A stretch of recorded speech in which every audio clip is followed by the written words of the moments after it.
உங்க ஊருக்கு வந்துட்டு புதுசா அறிவிப்புகளை வெளியிடாம போனா நல்லா இருக்குமா? அப்படியே போனா நேரு சும்மா விடுவாரா? அல்ல, இங்க இருக்கக்கூடிய எம்பிக்கள் எம்எல்ஏக்கள் விட மாட்டாங்க. அதனால நெல்லை மாவட்டத்துக்கான முத்தான 3 அறிவிப்புகளை நான் வெளியிட விரும்புகிறேன். முதல் அறிவிப்பு, திருநெல்வேலி மாநகர் காந்தி நகர் அமைந்திருக்கக்கூடிய ராணி அண்ணா அரசு மகளிர் கல்லூரியில் 11 கோடி ரூபாய் செலவில் அனைத்து வசதிகளோடு புதிய மகளிர் தங்கும் விடுதி அமைக்கப்படும்.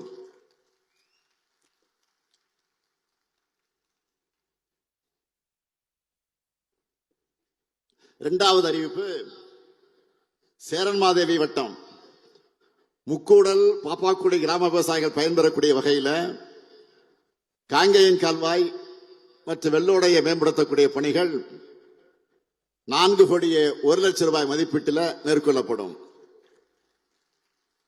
மூன்றாவது அறிவிப்பு, நாங்குநேரி மற்றும் ராதாபுரம் வட்ட விவசாயிகளுடைய கோரிக்கை ஏற்று 5 கோடி ரூபாய் செலவில் வள்ளியூர் பெரியகுளம் மற்றும் வள்ளியூரான் கால்வாய் ஆகியவை புனரமைக்கப்படும் என்று மகிழ்ச்சியோடு தெரிவிக்கிறேன். இப்படி மக்களுக்கு தேவையானதை பார்த்து செய்து தரக்கூடிய மக்களாட்சியை நாம நடத்திக்கிட்டு இருக்கோம். இதுக்கு அப்படியே நேர்மாறாக மக்கள் விரோத ஆட்சியா ஒன்றிய அரசு இன்றைக்கு நடைபெற்றுக் கொண்டிருக்கு.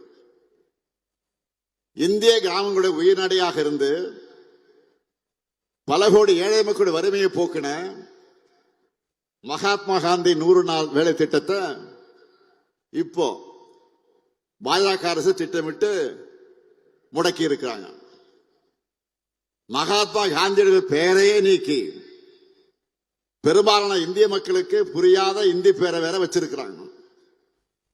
மதச்சார்பின்மை, ஒற்றுமை என்ற சொற்கள் அது பாஜகவுக்கு பிடிக்காது. அதனால அதையெல்லாம் வாழ்நாளெல்லாம் வலியுறுத்தின காந்தியை அவங்களுக்கு பிடிக்காது.